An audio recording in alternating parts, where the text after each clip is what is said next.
Hello, welcome to the Fanatec Global Cup for MX-5. Please like at least, and if you don't like the video, leave me a comment and tell me why.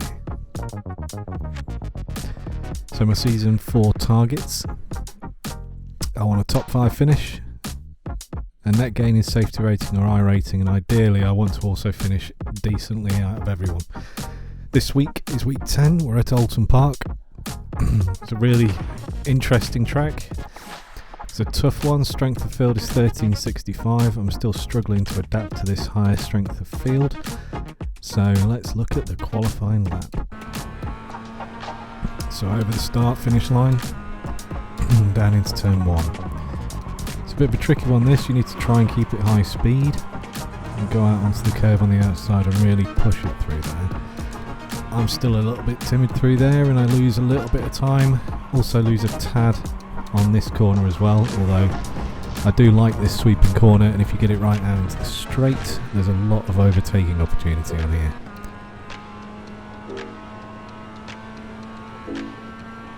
Another high speed corner here. This one's pretty much flat out.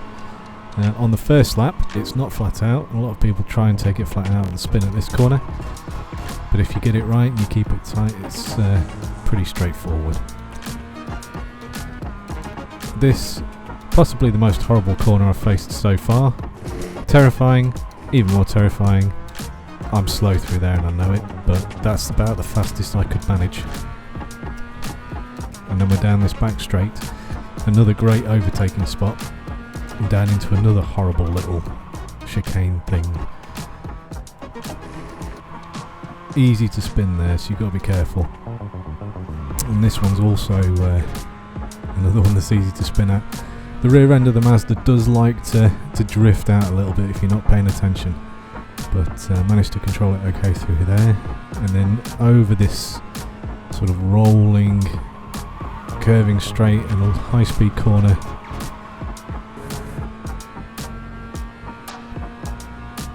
And these little roly-poly, lumpy, bumpy bits are quite fun.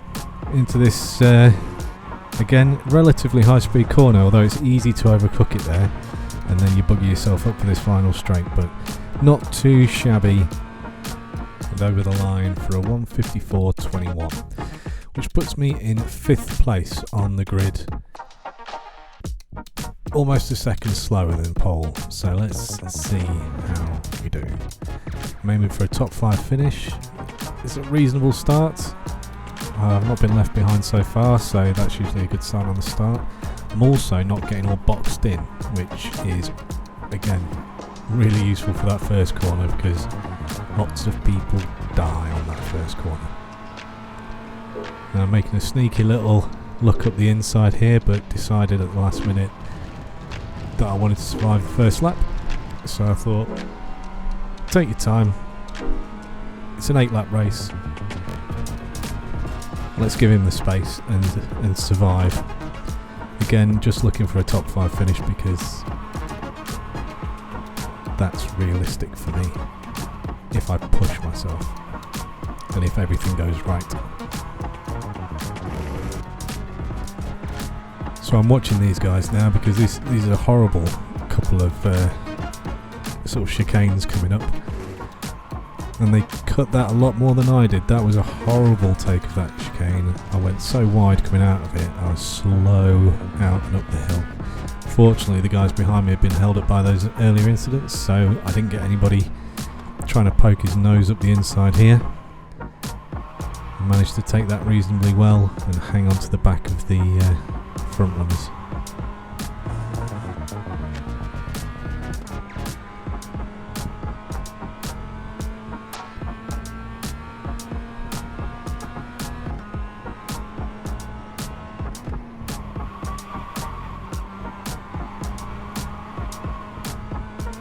Not the quickest run out of that last corner, but I'm in fairly easy running space at the moment, and these three are fighting it out, so as with that one going off, I figure, tell you what, I'll just watch what's going on and just see if an opportunity presents itself. It almost did here at the start of lap 2, but again I opted for a calmer, more sensible approach to that corner. It did cost me a little bit though, because I'm a bit further back now than I wanted to be from the Marlboro car, but there'll be opportunities again, I'm sure.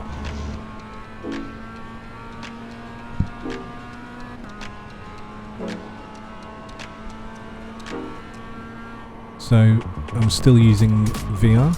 I'm on a Quest 3 headset, and I tell you what, it is fantastic. The graphics aren't brilliant in the sense that they're so much better on a monitor. If you want to get high frame rates on the Quest 3 with the machine I've got, then you're going to struggle if you try and run it at max graphics. However,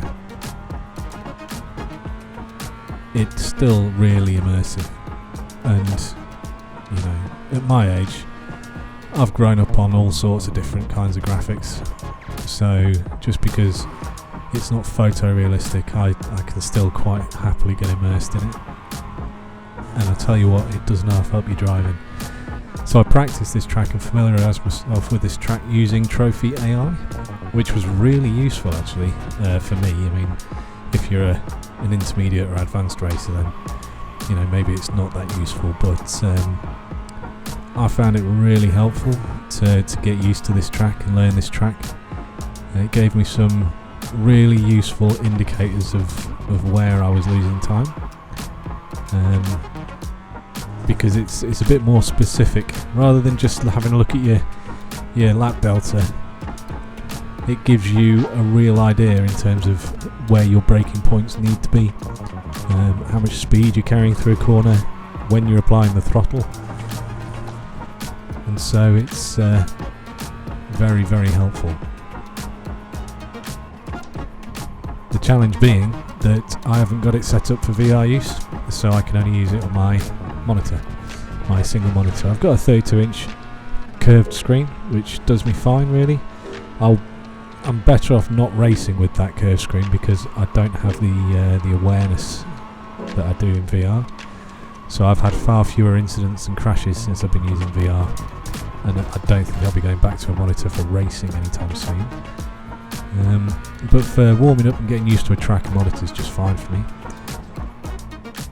But I did find I could drive this track a hell of a lot better in VR, because with those chicanes, it's when you're actually, you know, you've got the point of view of actually driving a car, it just makes it a lot more comfortable, because those chicanes are terrifying whichever way you look at it really. It makes it a lot more comfortable to go through there because your sense of spatial awareness is more natural, and I certainly felt a lot more confident with my spatial awareness in VR, particularly on this track. So we've made up a little bit of ground here, and we're up into 3rd place. Now my focus is just to put in the fastest laps I can, and ideally that will keep me in this front 4 pack and I can get a top 5 finish. That's what's going through my head at the moment. Now you can see the cars there up front are having a little bit of a doodah, so that will benefit me because it will slow them both down, and I just need to sort of stay on the back of them, hopefully get a little bit of a run on them. However, they are slightly faster than me around the track, so at this point I am relying on their mistakes rather than my superior skill to get me through, but we'll see what happens.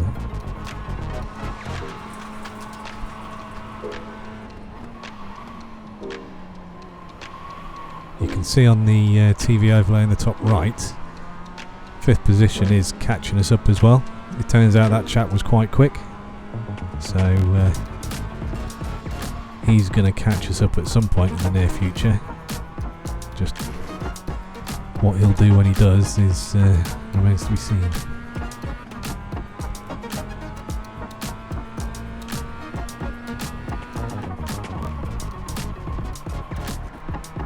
These blocks are vicious. So I was taking it easy through there because in practice, the number of times I just dinged my car on those blocks, and it's surprising, even the slightest tap, and because you're trying to do them at relatively high speed for what they are, just the slightest ding and it can knock your steering out of alignment. It can get you black flagged. It certainly slows you down anyway as you go through if you hit them, and it's not worth it for the amount of time I could gain from cutting it to a hair's width from those blocks in the corners. It's just not worth the risk. Here I am again on the outside, but again deciding to cut back inside. This time though, managed to stay a lot closer to the tail of the car in front, the Marlboro car. But I did not take that corner particularly well.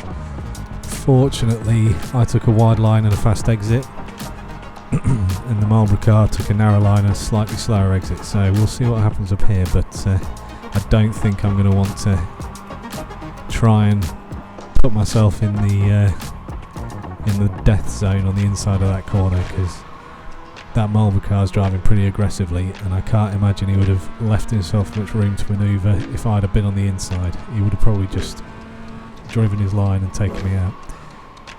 I took that corner really poorly there, considering I was doing so well. Now I've got 4th and 5th right up my chuff.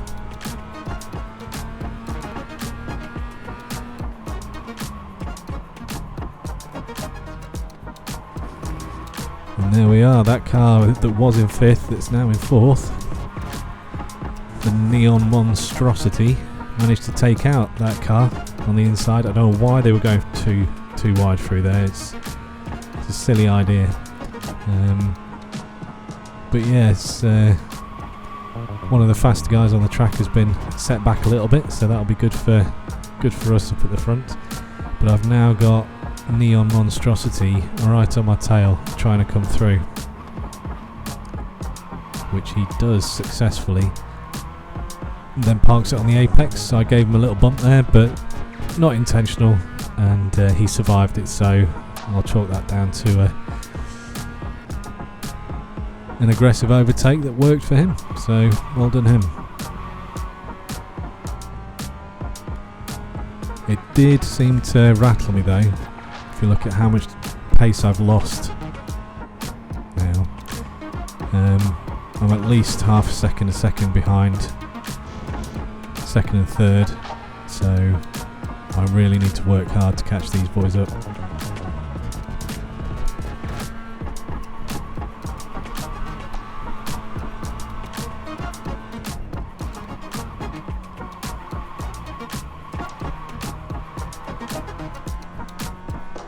There is a positive to having this gapping between the cars, and that is that anybody makes a mistake, I can be on them all the way up to first place, but I also have space to drive as fast as I can and put some fast laps in if I can. I mean, my times over the race were pretty poor. I was disappointed with my lap times considering what I know I can do around here. But that's the difference between qualifying and just doing time trials and stuff and putting in actual race laps. I guess the dream combo is putting in quality times in a race whilst navigating traffic and getting yourself up front. But I'm starting to learn the importance of qualifying now. So much advice is given to rookies saying, oh, if you want to get out of rookies, just sit at the back. It's like, I don't understand that mentality. I'm here to race. I'm here to learn how to race better. I'm here to, have fun and compete. If you're joining a competitive multiplayer race, what are you doing? Sitting at the back and just lapping. Why don't you just go and do time trials if you want to do that? There's no point in being on the track in a race. I'm not afraid to lose safety rating, I'm not afraid to lose iRating. What I'm afraid to do is not learn how to drive properly. That's what is driving me to get better and stuff, is to be a better race driver, not a better hot lap driver. And now we can see there has been a huge mistake. The front three have all taken each other out. Let's have a look. So Marlboro Man goes into blue car and Neon Monstrosity then tries to drive through his boot, which wasn't particularly clever. And that set them all back. So that's put me up front, ahead, in clean air, in first position.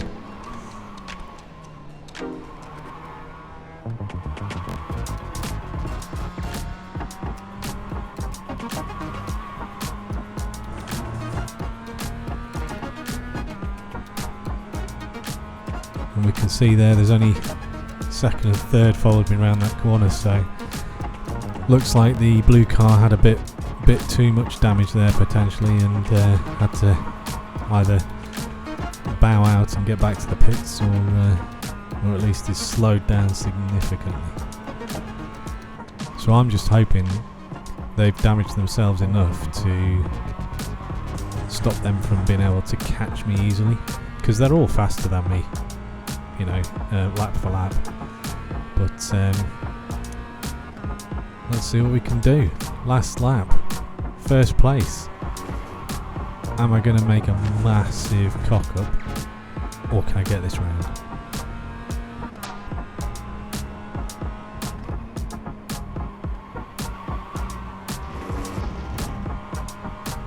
Nice and steady on the corner there.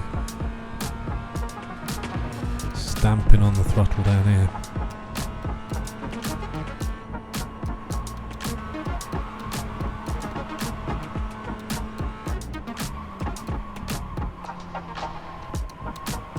Being quite careful on the corner there, just making sure I get a sensible, neat line through it.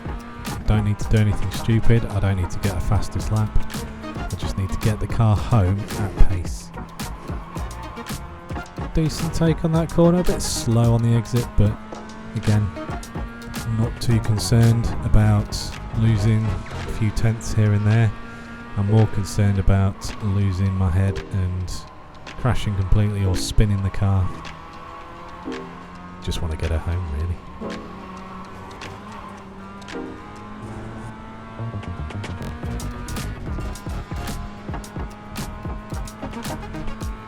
It's kind of halfway, 2/3 around the course now. Still hanging on. Nice sweeping corner.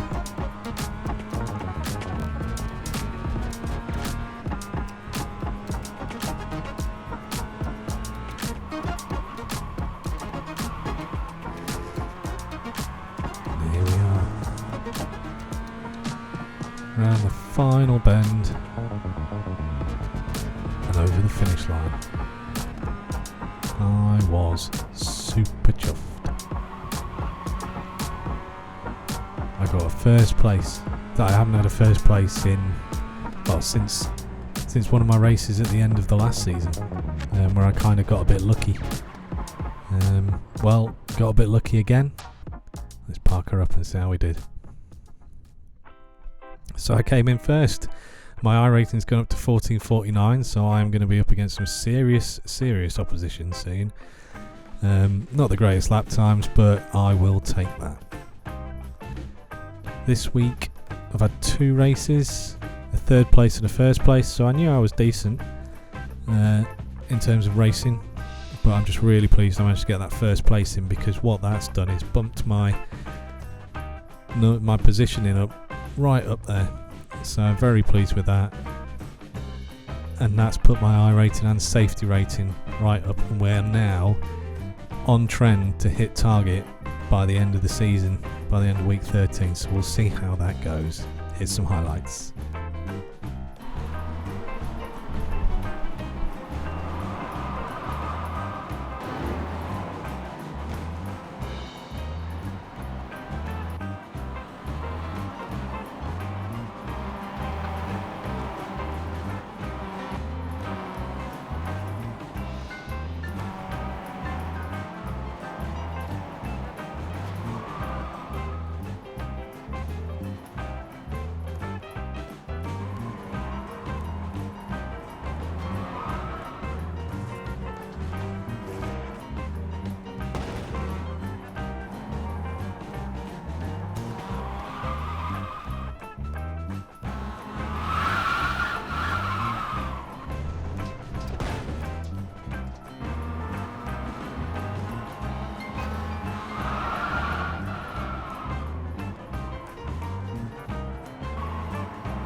If you made it this far, well done and thank you.